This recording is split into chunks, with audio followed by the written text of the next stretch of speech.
Hey, it's been a while. Carl93 coming right at you once again with another figure review. This time, it's for the CCS Toys Mortal Mind Shin Getter 1. Before moving on to the main event, let's take time to acknowledge how massive this box is. It makes Ava 13 look tiny by comparison. And right out of box, Shin Getter 1 needs a bit of assembly. Let's get to it.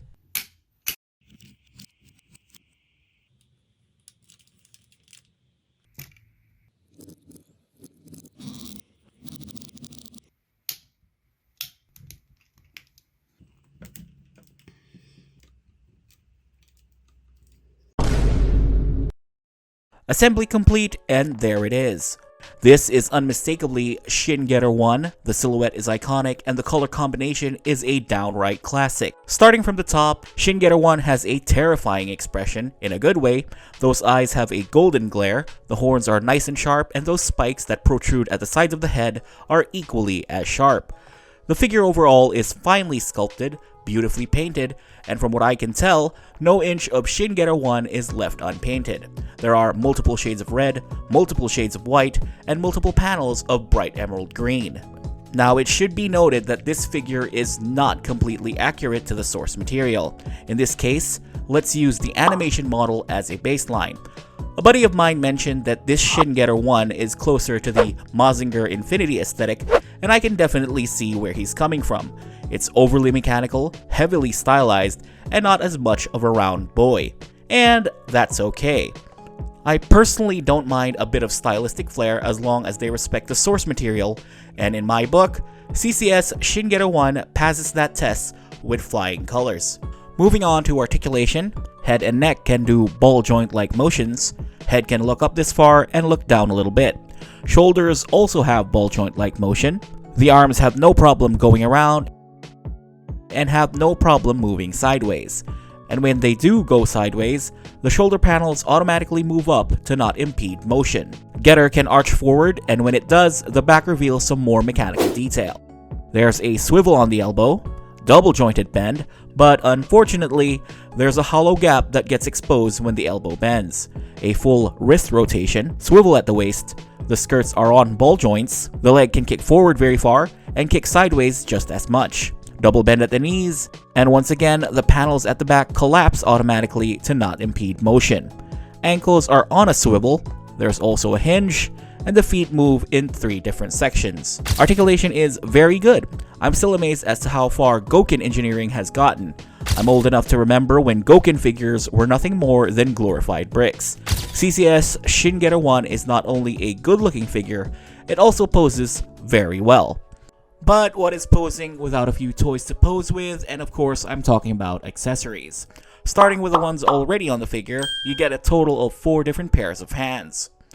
I'm counting the Getter razors as accessories, and the ones attached right now are the shorter versions. If you like your Getter razor a bit sharper and edgier, a longer and articulate variant of the Getter razors are included. In the show, the razors would extend to exaggerated proportions, and unfortunately, toy engineering hasn't gotten that far yet, but what we got is pretty good. And speaking of exaggerated proportions, we also have the Getter Battle Wing.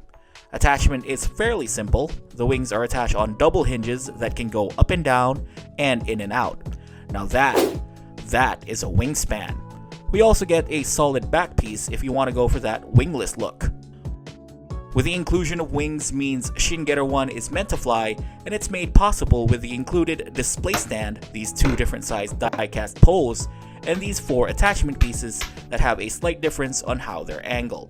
A few things to note. The black pieces on the poles come detached and they're interchangeable, and they're also really difficult to pull out. Pause.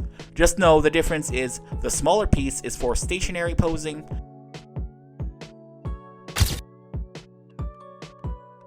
and the bigger piece is a bit more dynamic since it's adjustable.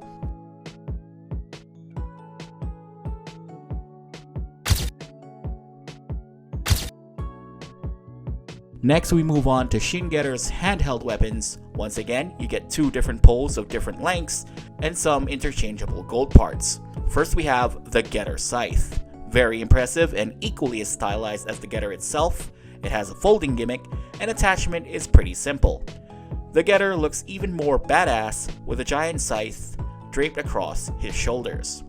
But I'm more of a Getter Tomahawk enthusiast myself. You get a stylized Getter Tomahawk that opens up and reveals some fancy gold detailing. How it attaches is exactly the same. Again, nothing more badass than the Shin Getter 1 and his long-ass weapons draped across his shoulders. And before anyone asks, dual wielding is totally an option, just in case you want an extra dose of overkill. If long range is more your bag, you get an alternate, I want to say, belly piece? These parts can get annoying to detach, but they did include a mini part separator to help out. This is meant to replicate how Shin Getter looks when it's firing up the Getter beam. This is similar to how the SRC handled the Getter beam, where the beam part is left to the user's imagination. But fortunately, CCS included a different stomach piece with a tab. You get a Getter beam effect part with a lighting gimmick. You get one of your included batteries, plug it into this pink tube, make sure the sharp end of the battery is facing the tube. If it lights up, you're doing it right, tab it in, then attach the effect piece. And there you go. A pretty good effort for a Getter beam. Not gonna lie though, I wish the beam itself was a little more widespread, and maybe there should have been a way to put it on the forehead, but hey, what we got is good enough. Now, before we get to the final accessory, let's go ahead and go through one of CCS Toys Shin Getter's coolest gimmicks.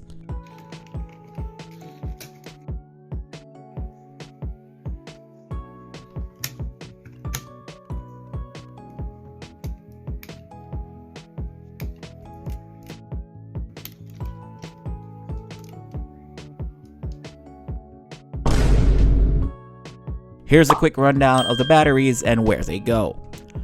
And there's Shin Getter 1 all lit up in my normal lighting. I gotta say though, the inclusion of all the batteries needed for this gimmick is very much appreciated, and it honestly needs to be the standard. Not only are the batteries included, but there's also an extra batch of batteries already pre-installed in the figure itself. Anyway, here's Shin Getter 1 with most of the lights off. Perfectly executed, is what I wanted to say. Unfortunately, with the lights off, the problem becomes a bit more obvious. The lights on the Getter's thighs are disappointingly dim. I thought at first that maybe it's just my copy, but having checked other people's videos, it seems to be a prevailing issue. Let's just say the thigh lights aren't much of a highlight. But what is a highlight is Shin Getter 1's final accessory, this glowing orb of amber. We can split it open, attach the appropriate battery, press the switch, close it up, have him hold it, and say it with me now, Stoner Sunshine.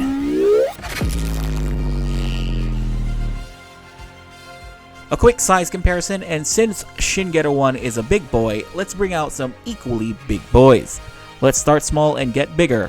Here's Shin Getter 1 next to Robot Spirits Gundam, Metal Robot Lupus, 3-0 Ava Unit 2, Metal Composite Snow White, Pose Plus Gao Gai Gar, and finally, next to CCS Toys, Gurren Lagann, and Mazinger Z.